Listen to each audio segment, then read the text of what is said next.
Si vous voulez être tranquille et aller où vous voulez cet été, mieux vaut être en possession d'un pass sanitaire attestant que vous êtes totalement vacciné ou au moins testé récemment. Le document est en train de devenir indispensable et fait l'objet d'imitations, de trafic même sur Internet.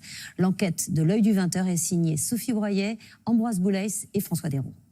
Le certificat de vaccination contre le Covid-19, c'est souvent le document exigé pour partir à l'étranger cet été. Aujourd'hui, il fait l'objet d'un trafic sur les réseaux sociaux. Ce soir, l'Œil du 20h vous embarque au pays des faussaires. Sur les réseaux sociaux, après quelques recherches, nous les trouvons. Des comptes anonymes proposent de faux certificats de vaccin. C'est illégal. Nous contactons une dizaine de personnes.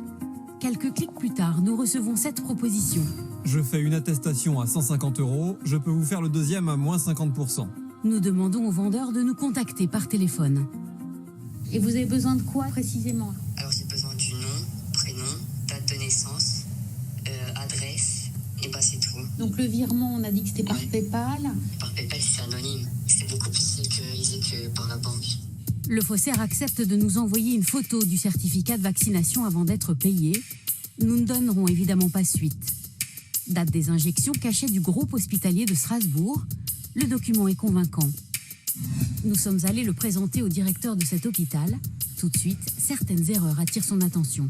Le numéro de lot n'est pas le bon, il n'y a pas la signature. Ça, c'est du bricolage, c'est du Photoshop, quoi. Ils ont dû prendre un vrai certificat et modifier le nom. C'est écœurant, parce que là derrière, qu'est-ce qu'il y a? Il y a des gens qui vont faire croire qu'ils sont protégés, qui protègent les autres. C'est-à-dire que ces gens-là sont des criminels. Il n'y a pas d'autre mot. L'hôpital affirme vouloir porter plainte pour falsification de documents médicaux. Au cours de notre enquête, nous recevons cette autre proposition. Un faussaire délivrerait des attestations de vaccination avec QR code, émis par l'assurance maladie mais sans s'être fait vacciner. Il jouirait même de la complicité d'un professionnel de santé. Vous êtes un intermédiaire. Oui, je suis un intermédiaire. Un professionnel de santé ne peut pas se permettre de vendre ce genre de choses. C'est risqué. Et le médecin avec qui vous faites équipe, il craint rien, lui? C'est pas de main propre déjà, ça évite de tomber sur un OPJ ou qui que ce soit. Et tout ça à distance, quoi. 200 € l'attestation, nous déclinerons l'offre. Mais ce que l'on nous propose est bel et bien réalisable. Après avoir vacciné quelqu'un, le professionnel de santé en informe l'assurance maladie. Il le fait en se connectant à un logiciel baptisé Vaccin Covid. Celui-ci assure la traçabilité de la vaccination. Nous avons la carte de professionnel de santé. Ça nous ouvre les droits de façon sécurisée. Si je dois rentrer dans ce schéma de bandit, je peux rentrer dans l'outil et certifier que vous avez été vacciné.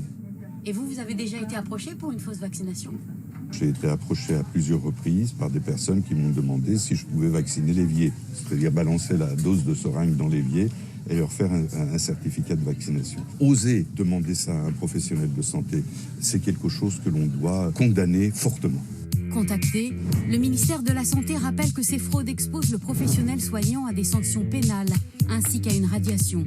Les faussaires et les acheteurs encourent 3 ans d'emprisonnement et 45 000 € d'amende.